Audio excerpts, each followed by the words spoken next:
अस्सलाम वालेकुम, नमस्कार, सत श्री अकाल एंड गुड इवनिंग। मैं हूं आरज़ू काज़मी और आप देख रहे हैं पॉइंट ऑफ व्यू।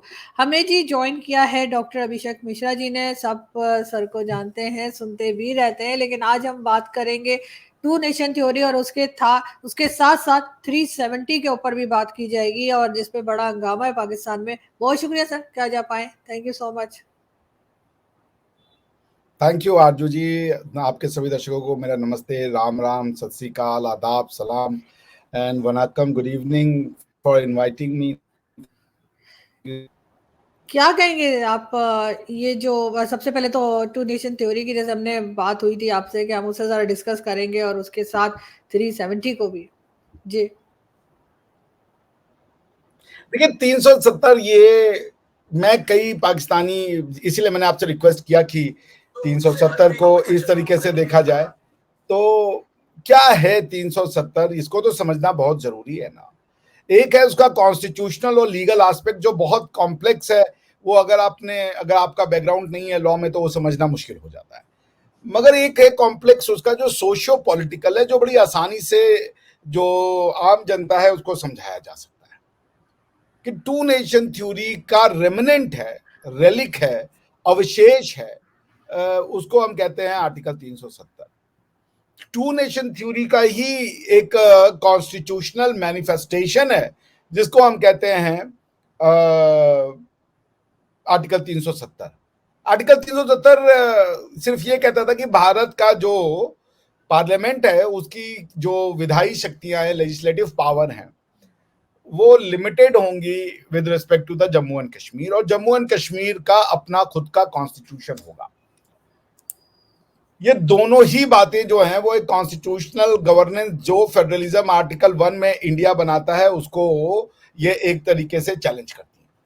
तो अब मैं ये समझना चाह रहा हूं कि कई लोग कह रहे हैं कि हमारे साथ अन्याय हो गया, कि जम्मू एंड कश्मीर के जो रहने वाले लोग हैं वो कह रहे हैं हमारे साथ अन्याय हो गया, हमारे साथ जस्टिस नहीं हुआ। तो उनसे मेरा यही प्रश्न है, मैं समझना चाह रहा हूं कि आखिर ये क्या हो जाए, भारत में ऐसा क्या कर दिया जाए कि जो यहाँ पे पाकिस्तानियों को ऐसा लगे कि भाई यहाँ पे मुसलमानों के साथ न्याय होता है, और कश्मीर में ऐसा क्या कर दिया जाए कि पाकिस्तानी जो कश्मीरी लोग हैं और प्लस पाकिस्तानी लोग हैं उनको लगे कि न्याय हो गया। ये प्रश्न है कि क्या पाकिस्तान की सोसाइटी आज भी टू नेशन थ्योरी में विश्वास रखती है, और अगर वो टू नेशन थ्योरी में विश्वास रखती है तो टू नेशन थ्योरी के बारे में एक भी ऐसा आर्टिकल मुझे नहीं मिला जो इसकी इन डेप्थ एनालिसिस करता हो। तो आज हम लोग इसकी इन डेप्थ एनालिसिस करते हैं, बिकॉज कि अगर टू नेशन थ्योरी नहीं होती तो आर्टिकल 370 नहीं होता, इसमें कोई शक नहीं है। बिकॉज कि और किसी भी राजा को ये सुविधा नहीं दिया गया जो आर्टिकल 370 के नाम पे कश्मीर के लोगों को दिया गया। ऐसा नहीं है कि पार्ट 21 कॉन्स्टिट्यूशन ऑफ इंडिया में थोड़ा एडिशनल पावर और स्टेट्स को नहीं मिला हुआ है, मगर वहां के लोग अपने आप को ऐसा नहीं है कि इंडिया से अलग मानते या इंडिया के लॉज को वो एक्सेप्ट नहीं करते। उनको जो मिला हुआ है वो किसी और ग्राउंड्स पे मिला हुआ है, उनको प्रिजर्व और प्रोटेक्ट करने के लिए, या उनके कुछ कंसर्न्स हैं उसको देखने के लिए। तो हिंदुस्तान का मुसलमान और हिंदुस्तान का हिंदू, क्या ये दो अलग अलग कौमें हैं? क्या आज भी इस बात को माना जाएगा? इस बात का क्या सबूत है कि, या ऐसे कह ले कि कोई कौम कैसे बनती है? आज तक पाकिस्तान इसी समस्या से जूझ रहा है। कौम बनाने के लिए उन्होंने एग्जिस्टिंग कौमों को डिस्ट्रॉय कर दिया। पंजाबी एक बनी बनाई कौम थी, नेचुरल कौम थी, नेचुरल नेशन था जो कि over the period of time बना हुआ था। उनकी अपनी भाषा था, उनका अपना खान पान था, उनका अपना रहन सहन थे, उनके अपने ट्रेडिशन थे। लेकिन उन पंजाबियों को पाकिस्तानी मुसलमान बनाने के लिए और एक अलग कौम बनाने के लिए आपने पंजाबी भाषा पे बैन लगा दिया, पंजाबी कल्चर पे बैन लगा दिया, पंजाबी जो उनके सेलिब्रेशंस हैं, उनके त्योहार हैं, उस पे बैन लगा दिया। उसके बाद आपने कहा कि पंजाबी तो हो लेकिन पाकिस्तानी बनना है तो पहले उर्दू बोलो। क्या पंजाबी बोलते हुए आदमी पाकिस्तानी नहीं बन सकता था? तो टू नेशन थ्योरी की वजह से इन्होंने पहले तो ये किया कि कल्चर का जो क्लेम था वो इस आधार पे था कि रिलीजन अलग है। अगर रिलीजन अलग हो जाता है तो कल्चर भी अलग हो जाता है। ये तो मुझे नहीं समझ में आई। कल को मैं क्रिश्चियन बन जाऊं तो क्या मेरा जो यहाँ का कल्चर है वो क्रिश्चियन कल्चर बन जाएगा? नहीं होता है भाई ऐसे। तो ये जो टू नेशन थ्योरी को आपके यहाँ पे लोग समझ नहीं रहे, वो अभी भी जी रहे हैं, उसको भी आर्ग्यू किए जा रहे हैं कि हमने आपसे रास्ता अलग कर लिया। आपने हमसे रास्ता तो अलग कर लिया था, पर किया क्या उससे? Have you become Islamic country? ये तो बता देना। आप अगर एक महिला होकर के टीवी पे आ रही हैं, आप अबाया नहीं ले रही हैं, आप गैर महरम के बिना आप आ रही हैं, तो आप इस्लामिक लॉ में तो नहीं विश्वास कर रही हैं। ट्रू। तो फिर ये क्यों ये सब? आप टू नेशन थ्योरी का क्या मैनिफेस्टेशन है? आप इस्लाम को भी एक्सेप्ट नहीं कर रही हो, आप मतलब पाकिस्तानी इस्लाम को भी एक्सेप्ट नहीं कर रहे हैं, टीटीपी से लड़े पड़े हैं। आज मैंने सुना कि टीटीपी ने कहीं पे आपके डेरा इस्माइल खान में 23-24 लोगों को फिर से मार दिया। तो पॉइंट ये है कि आपने ये जो टू नेशन थ्योरी लगाई कि हम मुसलमान, भारत का मुसलमान, भारत के हिंदू से एक अलग कौम है, इसका क्या अभी तक अचीवमेंट है सिवाय इसके कि आपने सबको ये पढ़ा दिया कि हिंदू जो है वो गाय का मूत्र पीता है और हिंदू जो है वो गोबर खाता है? इसके अलावा क्या आपकी अचीवमेंट है? कोई अचीवमेंट आज तक तो मुझे नहीं दिखी सिवाय कि नफरत होने के। न तो आप इस्लामिक उम्मा सर इस्लाम में भी तो सब अलग अलग अपने अपने तरीके से रहते हैं ना। अरब कंट्रीज कोई और तरीका है, टर्की में कुछ और है, टर्की में आधा टर्की मॉडर्न तरीके से रहता है, आधा किसी और तरीके से रहता है। पाकिस्तान में भी ऐसे ही, अगर कोई अबाया पहनना चाहता है पहने, नहीं पहनना चाहता ना पहने। कोई वो नहीं है कि वो अफगानिस्तान की तरह के पहनना ही है नहीं तो कोड़े पड़ेंगे, वो वाला सिस्टम तो नहीं है ना। बिल्कुल सही कह रही है, मगर तुर्की के लोग अपने आप को तुर्की होने पे शर्मिंदा नहीं है। अभी आज मैंने एक लेक्चर दिया कजाकिस्तान और इंडिया के बीच में रिलेशनशिप को लेकर के, जो कि ऑर्गेनाइज किया गया था international information technology university of Kazakhstan. वहां पे जब मैं दिया तो वहां पे जो 3-4 लोग आए थे जिन्होंने प्रेजेंटेशन दिया, उन्होंने सब बार बार कहा कि we are proud nomadic people. किसी ने ये नहीं ग्लोरीफाई किया कि हमारी आइडेंटिटी का सिर्फ और सिर्फ जो हिस्सा है वो इस्लाम है और इस्लाम की वजह से हम ग्रेट है, बाकी हर चीजें जो है वो गंदी है। पाकिस्तान के लोगों वो कश्मीर की समस्या को और ज्यादा वो कॉम्प्लेक्स बनाते जा रहे हैं बाय सेइंग दैट कि हमारी आइडेंटिटी जो है वो सिर्फ इस्लामिक है और कोई आइडेंटिटी नहीं है। आप कश्मीर समस्या की बात करते हो बिना कश्मीरी लैंग्वेज के। आप इसको बता रहे हो कि ये एक नेशनल स्ट्रगल है और आपको कोई भी कश्मीरी ट्रेडिशन और कल्चर से आपको मतलब नहीं है। शारदा पीठ का मंदिर भी तोड़ना है और कश्मीर कॉज के लिए भी खड़ा होना है। सर वो मंदिर कोई नहीं तोड़ रहा, वो फेक न्यूज है। अच्छा चले नहीं तोड़ रहे, आज नहीं तोड़े तो वो मुझे पूरा यकीन है 2-3 साल में वो रियल न्यूज में कन्वर्ट हो जाएगी, जिस रास्ते पे चल रहा है पाकिस्तान, इसके पूरे संभावना है। हाँ, लेकिन अभी अभी फिलहाल के लिए वो फेक न्यूज है। क्योंकि हमारे भी कुछ यूट्यूबर हैं जो वे पर के उड़ाते हैं, अब हम उन्हें क्या कहें। लगे रहो। लेकिन ये कि कुछ फेक न्यूज भी होती हैं, अगर कोई सही न्यूज होती है तो बिल्कुल मैं एक्सेप्ट करती हूँ, आपको पता है मैं ऐसी चीजों को नहीं मैं बात कर रहा हूँ, चले नहीं भी, मैं इसकी बात नहीं कर रहा हूँ। मैं कह रहा हूँ कि आरजू जी इतनी सिंपल बात मुझे आज तक समझ में नहीं आ रही है कि भारत का मुसलमान, पाकिस्तान का, सारे नहीं, सारों की बात नहीं कर रहा मैं, मगर एक मेजॉरिटी है जो अपनी आइडेंटिटी से नफरत करती है, वो हिंदू से नफरत करती है। मैंने आज तक नहीं देखा कि कजाक मुसलमान जो है वो अगर किसी कजाक लड़की से प्यार करता है और उससे शादी करना चाहता है तो उनके घर वालों को प्रॉब्लम है या उसका हत्या मर्डर हो रहा है। They all are Kazakh.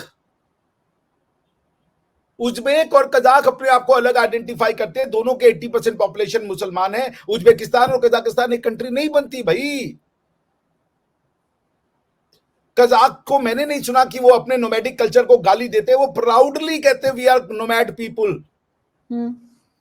तो ये मुझे नहीं समझ में आ रहा है आरजू जी कि पाकिस्तान का मुसलमान और हिंदुस्तान का कुछ मुसलमान वो क्यों अपने कल्चर पे इतनी हेट्रेड रखता है, और पढ़ा लिखा।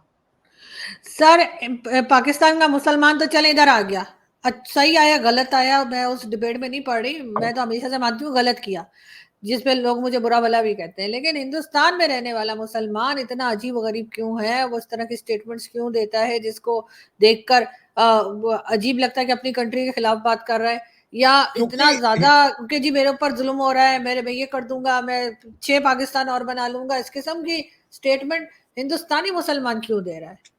वो इसलिए कि टू नेशन थ्योरी कभी खत्म नहीं हुई हिंदुस्तान से। टू नेशन थ्योरी को ये कहा गया कि हम पाकिस्तान नहीं गए हैं तो हम टू नेशन थ्योरी को रिजेक्ट कर दिए, जबकि टू नेशन थ्योरी का रियल रिजेक्शन ये था कि पाकिस्तान, हिंदुस्तान का मुसलमान ये कहता कि होली हमारा त्योहार है, राम हमारे पूर्वज हैं, श्री कृष्ण हमारे पूर्वज हैं, इन सब की हम इज्जत करते हैं, मगर उसे तो मंदिरों से नफरत बढ़ा दी गई। अगर वो ये कह रहा है कि मैं अपनी आने वाली पुस्तों में ये बताऊंगा कि राम मंदिर इन्होंने बनाया है, हम इसको तोड़ के वापस से मस्जिद बना देंगे, ये हिंदुस्तान के मुसलमान का स्टेटमेंट है।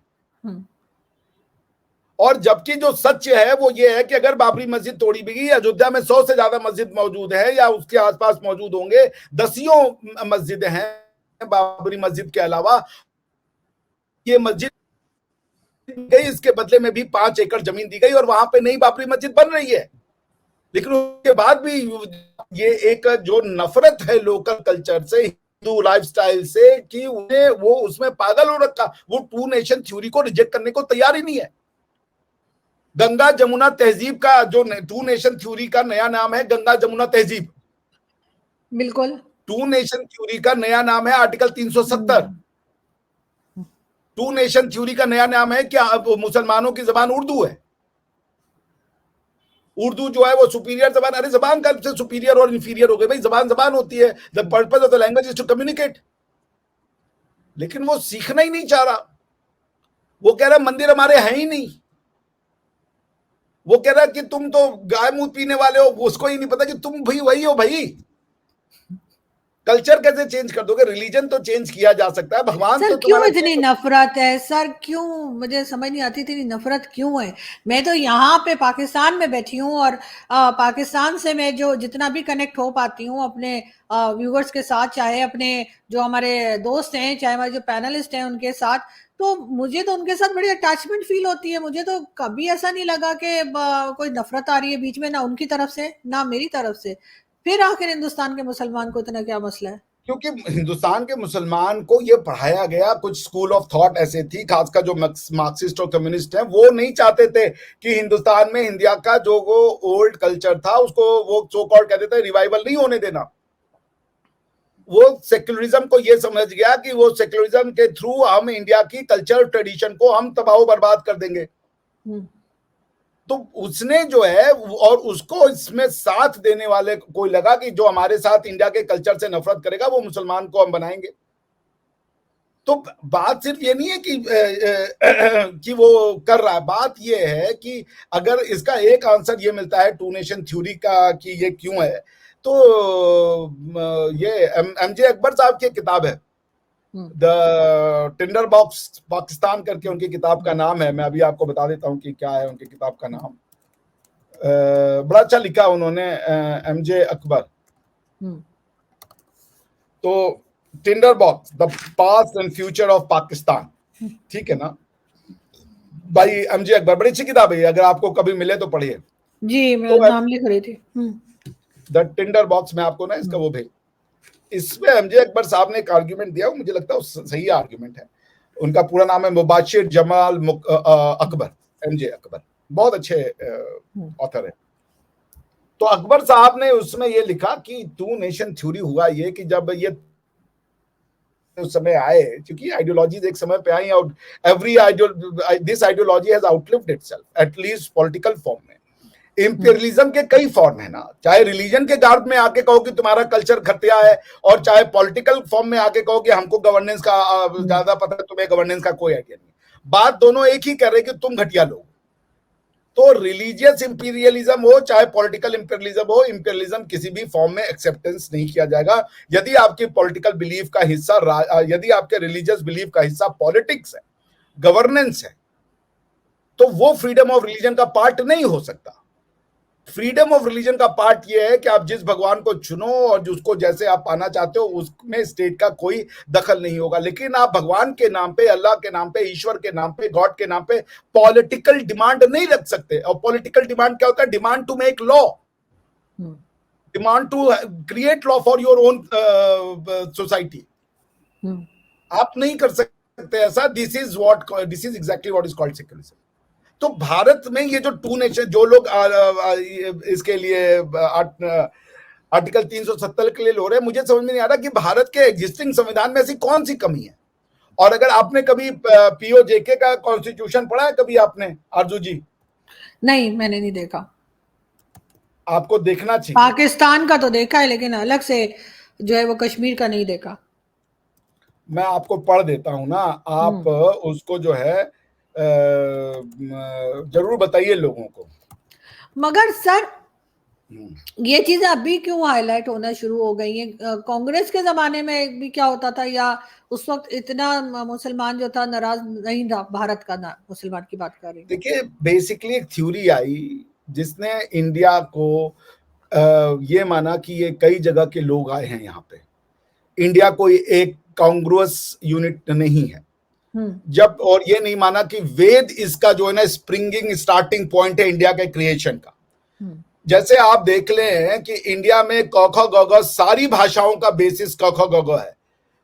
आप उर्दू, संस्कृत या हिंदी बोलती हैं, उर्दू के थ्रू उसमें कुछ पर्शियन और अरबी वर्ड मिला करके, लेकिन उसको लिखने के लिए आप क ख ग घ की जगह अलिफ बेते से यूज करती हैं जी।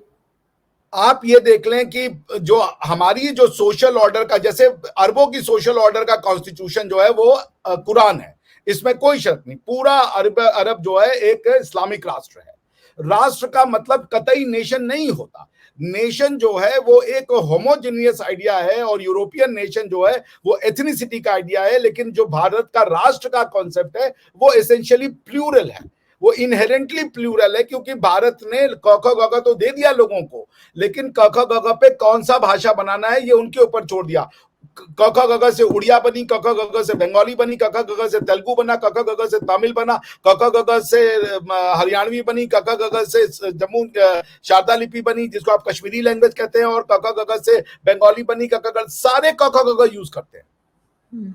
जैसे आप उर्दू सीखने के लिए अलिफ बेते से कहती है ना, आप अपने किसी मलयाली दोस्त से पूछिए कि मलयालम आप बोलते हो, मलयालम का जो वर्णमाला है या लेटर्स जिनको कहते हैं वो क्या है, तो वो बोलेगा क ख ग घ। तेलुगु वाला भी बोलेगा क ख ग घ, बंगाली भी बोलेगा क ख ग घ, उड़िया भी बोलेगा क ख ग घ। बिल्कुल। तो ब्यूटी ये है कि क ख ग घ तो एक है, वर्णमाला तो एक है, लेकिन भाषाएं विविध हैं।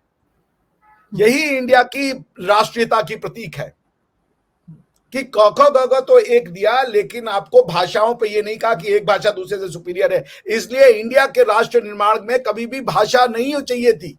ये यूरोपियन एथनिसिटी का नेशनलिज्म है जो की होमोजेनिटी ढूंढता है कि एक भाषा का होना एसेंशियल है एक नेशन के क्रिएट के लिए। भारत की राष्ट्रीयता नेशन का अनुवाद नहीं है। If you want to translate the word Rashtra into English, there is no equivalent word. Perhaps federalism हो सकता है उसका एक equivalent word, but nation राष्ट्र का एक जो है वो translation नहीं है. The closest translation that I can think of in English language is confederation, is federation or confederation. That's it. इसीलिए आप हमारे यहाँ देखें कि भारत के जो पुराने जो गवर्नेंस मैकेनिज्म होते थे उसमें जनपद थे, 16 जनपद थे, ये आपस में एक दूसरे के साथ ट्रांजैक्शन रखते थे, लेकिन अपनी जो ऑटोनॉमी जो थी, अपनी रूलिंग गवर्नेंस ऑटोनॉमी वो अपने पास रखते थे। पॉइंट ये है कि टू नेशन थ्योरी, जो भी भारत का मुसलमान है और पाकिस्तान का मुसलमान है, अगर वो टू नेशन थ्योरी के ऊपर बात कर रहा है और उसको वो सही नहीं समझता, तो उसको क्या कहना होगा कि टू नेशन थ्योरी ये कहती है कि भारत का मुसलमान और हिंदू दो अलग अलग कौमें हैं। तो अगर आप इसके अपोजिशन में हैं तो आपको ये कहना होगा कि भारत का हिंदू और मुसलमान दो अलग कौमें नहीं है, सही, दोनों एक कौम है। ये है टू नेशन थ्योरी का रिजेक्शन। और अगर दोनों की कौम एक है तो फिर उनका देश अलग कैसे हो सकता है? चलिए, अब जो पाकिस्तान बन गया है उसकी पॉलिटिकल इंडिपेंडेंस को हम एक्सेप्ट करते हैं। आप जाइए अपने इस तरीके का देश बनाइए, अपने पार्लियामेंट के थ्रू आप गवर्न होइए, लेकिन क्या पाकिस्तान का लॉज वो एंटी इंडियन बनाएंगे आप? तो सर, अगर एंटी इंडियन नहीं बनाएंगे तो फिर कैसे जस्टिफाई करेंगे कि हमने ठीक किया? फिर लोग कहेंगे अगर आपको कोई प्रॉब्लम ही कोई नहीं था तो फिर ये क्या, ये सारी नौटंकी की जरूरत क्या थी? एग्जैक्टली ये है। इनको रिलीजन से जिस दिन पॉलिटिक्स अलग कर देंगे, इनको अपने आप चैन मिल जाएगा। जिस दिन ये रिलीजन से पॉलिटिक्स अलग किए उस दिन पूरे पाकिस्तान को चैन आ जाएगा, पूरा पाकिस्तान एक दूसरे रास्ते पे चल निकलेगा। अभी ये हेल बेंट है ये प्रूव करने के लिए कि हम हिंदू नहीं है, और ये बिना समझे हुए कि हिंदू का कोई देवी देवता से लेना देना नहीं है। आप हिंदुइज्म को इस्लाम के चश्मे से मत देखो। हिंदुइज्म एक अलग फिलॉसफी है और इस्लाम एक अलग फिलॉसफी है। हिंदू एक ज्योग्राफिकल आइडेंटिटी को भी डिनोट करता है और स्पिरिचुअल आइडेंटिटी को भी डिनोट करता है। हिंदुइज्म ये नहीं कहता कि अगर तुमने जो है वेद को छोड़ दिया तो तुम हिंदू नहीं रहे। तुम इस भूभाग में रहने वाले हो और इस भूभाग में रहने वाले को हिंदू कहते हैं। जैसे अमेरिका में कोई भी रह रहा है वो अमेरिकन है, वो इस्लाम को माने, हिंदू को माने, क्रिश्चियनिटी को माने, जिसको भी माने। ठीक, बिल्कुल। तो पॉइंट ये है कि ये जो आर्टिकल 370 हुआ खत्म ना, ये टू नेशन थ्योरी के ऊपर भारतीय संविधान ने मोहर लगा दी कि हम इसको नहीं मानते। जम्मू एंड कश्मीर के लोग भारत से अलग नहीं है, वो कोई अलग कौमें नहीं है, वो भारतीय राष्ट्र का पार्ट है। और भारतीय राष्ट्र के अंदर में प्लूरलिज्म, राष्ट्र देखिए, नेशन और राष्ट्र के बीच का अंतर करके खत्म कर देते। नेशन एक होमोजेनियस आइडिया है। नेशन के लिए एक लैंग्वेज की जरूरत होती है, राष्ट्र के लिए राष्ट्र को एग्जिस्ट करने के लिए एक लैंग्वेज की जरूरत नहीं होती। जैसे भारत के राष्ट्र के अंदर हिंदी भी चलती है, तमिल भी चलती है, बंगाली भी चलती है, उड़िया भी चलती है, मलयाली भी चलती है, मणिपुरी भी चलती है, खमिया भी चलती है, सब चलती है। राष्ट्र कई भाषाओं को समाहित कर सकता है, नेशन नहीं करता। अगर आप भारत की बात करेंगे कि क्या भारत के एग्जिस्टेंस के लिए एक लैंग्वेज की बात हुई थी, तो आप भारत के राष्ट्रीयता को नहीं समझ रहे। दूसरा, नेशन जो है एक एथनिक आइडिया है, राष्ट्र मल्टी एथनिक आइडिया है। बंगालीज और तमिल एक एथनिसिटी के लोग नहीं हैं, लेकिन फिर भी वो राष्ट्रीयता के वृहद यानी कॉम्प्रिहेंसिव और जनरल कॉन्सेप्ट के अंदर वो समाहित हो जाते हैं। क्योंकि हमारा जो राष्ट्र है वो, उसकी डेफिनेशन क्या है? उसकी डेफिनेशन है उत्तरम यत्स समुद्रस्य हिमाद्रशय व दक्षिणम वर्ष तद भारतम नाम भारती यत्र संतति। इसको भारत कहा जा रहा है। यहाँ पे रहने वाला भारतीय है, वो ईश्वर में विष्णु को माने, शिव जी को माने, राम जी को माने, कृष्ण जी को माने, अल्लाह को माने, जीसस को माने, कोई दिक्कत नहीं है। बिल्कुल, होना भी यही चाहिए। तो पॉइंट ये है कि अब इसमें दिक्कत ये होती है कि जब आप दूसरे गॉड को मान लेते हो, जो गॉड का उद्भव या सोर्स आपके बुक में नहीं है, तो आप लॉज से स्पिरिचुअलिटी को कंफ्यूज कर जाते हो। इंडिया में फ्रीडम ऑफ रिलीजन तो है, मगर लोग फ्रीडम ऑफ पॉलिटिकल एस्पिरेशन चाहते हैं। वो इंडिया को एक इस्लामिक राष्ट्र बनाना चाहते हैं, इस्लामिक देश बनाना चाहते हैं। जो पाकिस्तान टूट गया कोई बात नहीं है, बहुत से देश टूटे हैं, East Germany, West Germany, South Korea, North Korea, East Sudan, North Sudan, South Sudan, कई देश टूटे हैं भाई। लेकिन कोई ये नहीं कहता, जो पाकिस्तान कहता है कि हमारा कल्चर ही हम बदलेंगे। अरबों को बुला के कह रहे हैं हमको मुसलमान बना दो, हमारी कल्चर को डिस्ट्रॉय कर दो, और फिर वो कहते हैं कि हमारा कल्चर ये हिंदी गाने हमारे टीवी में चल रहे हैं, ये तो इंडियन कल्चर का इन्वेजन है। जी, मैंने सर जब टीवी चैनल ज्वाइन किया था, मैंने बड़े हिंदी गाने वहां चलाए थे, और बाद में जो ओनर थे वो मुझे कह रहे थे, मरवाओ कि तुम कर क्या रही हो। तो मैं ना शाहरुख के उन दिनों मूवीज जो आई थी और कई दूसरे, तो मैं वो, बल्कि उनके लिंक मैं आपको भेजूंगी, वो अभी भी मेरे ख्याल है होंगे इंटरनेट पे, कोई 7-8 साल पहले की बात है, तो मैं आपको भेजूंगी वो। ऐसा नहीं है, लोग पसंद करते हैं, लोग सुनना चाहते हैं, लेकिन ये नौटंकियां जो है हमारे पॉलिटिशियंस की वो खत्म नहीं होती, जिसकी वजह से लोग बेचारे समझ में नहीं आता कि क्या करें। डिश लगा रखी है लोगों ने, जिससे सारे इंडियन चैनल्स देखते हैं, मूवीज देखते हैं। इसका मतलब तो यही है कि जुड़े रहना चाहते हैं, देखना चाहते हैं, साथ में बातचीत करना चाहते हैं, लेकिन जाहिर है कि एक पॉलिटिक्स कह लीजिए या एस्टेब्लिशमेंट कह लीजिए, एक एजेंसी जो हमें ऐसा करने नहीं देती। बहुत शुक्रिया कि आज आपने ज्वाइन किया। Thank you so much, sir. Thank you. Thank you so much.